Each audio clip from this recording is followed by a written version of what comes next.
تو صاحب نصاب آدمی کو اختیار ہے، اتھارٹی ہے، چاہے وہ پہلے والے بکرے کی قربانی کر دے یا دوسرے والے کی قربانی کر دے، یہ اسے اختیار ہے. لیکن غریب ہے، قربانی واجب ہی نہیں تھی، وہ تو گم ہو گیا. اب اس نے کیا چلو یار پیسے اور پڑے تو 8-10 ہزار روپے وہ رہا تھا 15,000 کا، اب 8-10 ہزار روپے کا دیکھ لیتے ایک بار چکر لگا دے کر مارکیٹ میں سستا وستا مل جائے بچہ خوش ہو جائے گا. گئے اور ایک سستا بکرا لے کر کے آ گئے. جب یہ لے کر کے آئے اس کا بھائی جو گم ہو گیا تو وہ بھی آ گیا. غریب پر واجب ہے کہ دونوں کی قربانی کرے. اس ڈیفرنس کو یاد رکھیے گا. صاحب نصاب شخص کو شریعت نے اتھارٹی دی ہے چاہے وہ قربان کر یا اس کو قربان کر، لیکن غریب شخص کے پاس شریعت نے اتھارٹی نہیں تھی کیونکہ اس پر قربانی واجب نہیں تھی. جب اس نے قربانی کے لیے سے جانور خرید لیا تو اب اسی کی قربانی اس پر واجب ہو گئی. لہٰذا جو گم ہو گیا تھا بعد میں دوسرے لے کر کے آیا اور وہ بھی مل گیا تو دونوں کی قربانی کرنا اس پر واجب ہے. قربانی کا وقت کب سے کب تک ہے؟ 10ویں ذی الحجہ کی صبح صادق سے لے کر 10ویں ذی الحجہ کی صبح صادق بولے تو سحری کا ٹائم جو ختم ہوتا ہے نا تو یہیں سے قربانی کا شروع ہو جاتا ہے. 10ویں ذی الحجہ کی صبح صادق سے لے کر کے 12ویں ذی الحجہ کے سورج ڈوبنے تک 3 دن 2 رات اس میں آ گئی. لہٰذا آپ قربانی کیجیے. اب اگر کوئی یہ کہے گا امام صاحب جب آپ نے بتایا 10ویں ذی الحجہ کو صبح صادق کے بعد یعنی سحری کا ٹائم ختم ہونے کے بعد جب ٹائم شروع ہو جاتا ہے قربانی کا تو قربانی کر سکتے ہیں. رکیے مسئلہ پورا سنیے. یہ مسئلہ شہر اور گاؤں کے حوالے سے مختلف ہے.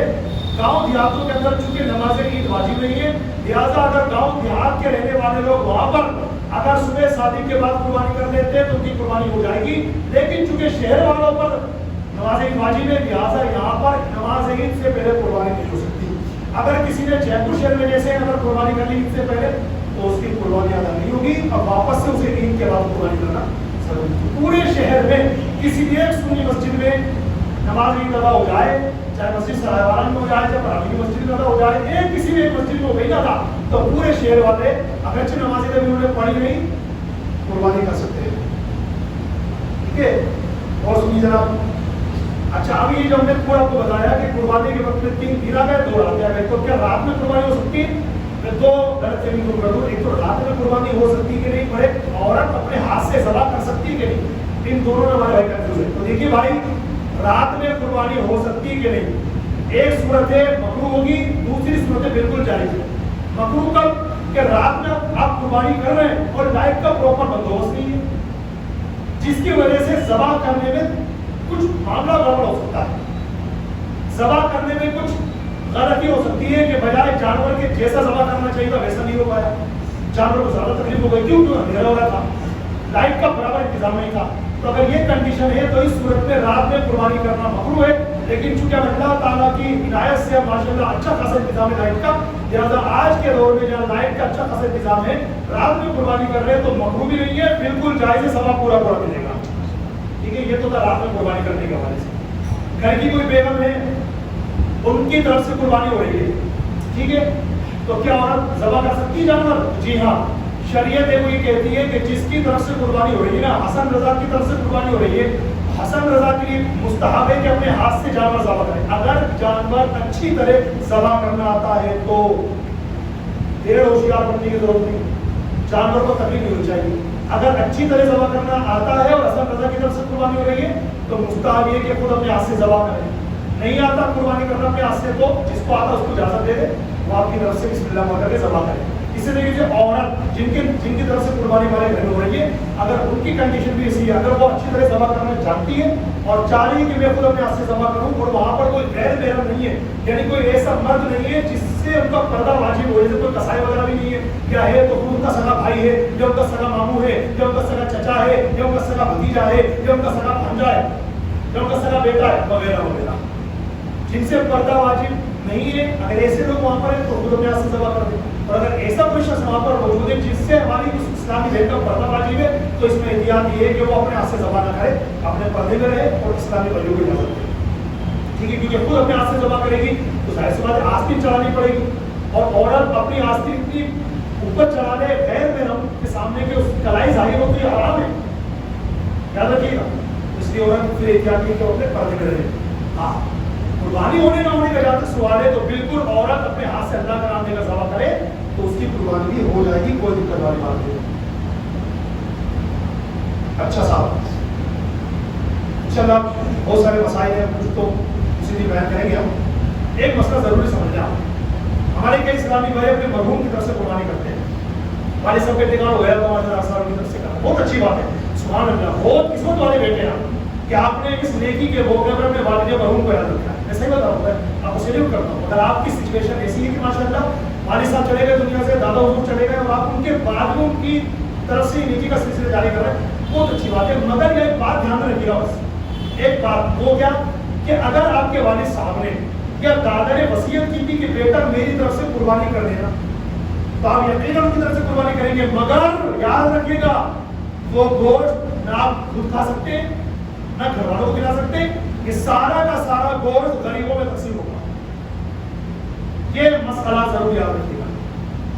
اگر انہوں نے وصیت نہیں کی تھی، آپ کی امی سے نکل دنیا سے کی بے حساب مغفرت فرمائے، امی نے کوئی وصیت نہیں کی تھی لیکن آپ خوشی میں ان کے سارے ثواب کے لیے ہر سال یہ اہتمام کرتے ہیں، بہت اچھی بات ہے. یہ گوشت آپ بھی کھا سکتے ہیں، گھر والوں کو کھلا سکتے ہیں، امیر مالدار لوگوں کو بھی، رشتے داروں کو بھی دعوت میں بلا سکتے ہیں، کوئی حرج والی بات نہیں ہے. لیکن اگر انہوں نے وصیت کی تھی کہ میری طرف سے قربانی کرنا، تو پھر ان کی وصیت کے مطابق قربانی آپ کیجیے. مگر یہ سارا کا سارا گوشت غریبوں میں بٹے گا، نہ گھر والے کھا سکتے ہیں نہ یہ قربانی کرنے والا کھا سکتا ہے. ایک بات اور بتاؤ، کل مجھے یہ بات پتا چلی کہ ہمارے اسلامی بھائیوں میں یہ بھی غلط فکر آئی ہے. وہ کیا کہ جیسے اپنے گھر میں قربانی ہوئی تو اس قربانی کے گوشت سے آپ بہن بیٹی کی دعوت نہیں کر سکتے.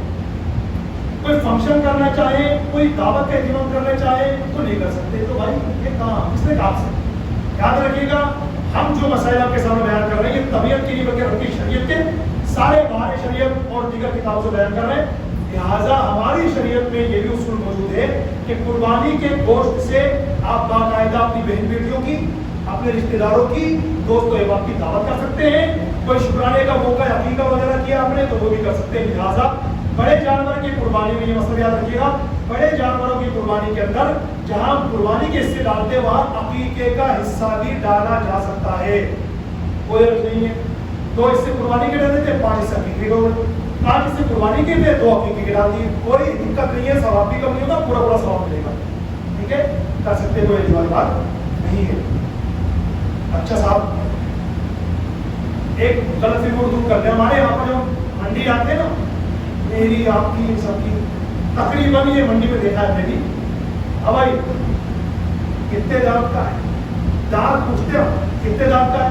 6 دانت. بولو ہی. سب سے پہلی بات تو یہ ہے، چاچا منڈی جا رہے ہیں نا، بتائے کہ آپ کھول کھول کے دیکھیں گے تو سب سے پہلے ناخن کاٹ لیجیے. کتنے بکروں کے منہ سلا کے آتے ہیں، کتنوں کے خون ٹپکا کے آتے ہیں. جانتا ہوں کہ آپ سے بڑا ظالم وہ بیچنے والا ہے، وہ تو نہ جانے کتنے اس کو مارتا ہے، نہ جانے کیا کیا منڈی میں ہوتا ہے. انشاءاللہ ہر سال بیان کرتے ہیں عید الاضحیٰ کے دن، نماز عید سے پہلے بیان جو ہمارا ہوتا ہے ہر سال، اس کا موضوع ہوتا ہے جانوروں پر رحم کرو. انشاءاللہ پھر ہمارا یہ موضوع ہوگا اس سال بھی جانوروں پر رحم کرو. تو ہمارے قصاب حضرات، قصائیوں کے لیے کیا اس میں مسائل ہیں، وہ بھی جو حضرات قربانی کروانے کو ان سب کے لیے انشاءاللہ اس میں پوائنٹس ہوں گے. لیکن ابھی فی الحال آپ سے یہ بیان کرنا چاہ رہا ہوں کہ یاد رکھیے گا اپنے ناخن کاٹیں اور ظلم نہ کریں. اس بکرے کے دانت اگر ضروری ہے دیکھنا تو پیار محبت سے اس کو منہ میں جھیڑ دیں انگلی، اس سے اس کو تکلیف ہو. اور پھر ہماری شریعت میں دانتوں کا بات ہو رہی ہے. جی ہاں، یہ تو ہم نے بنا رکھا ہے ہماری طبیعت میں. شریعت میں دانتوں کا اعتبار نہیں ہے، یاد رکھیے گا. پھر ریپیٹ کر رہا ہوں، دانتوں کا اعتبار نہیں ہے شریعت میں.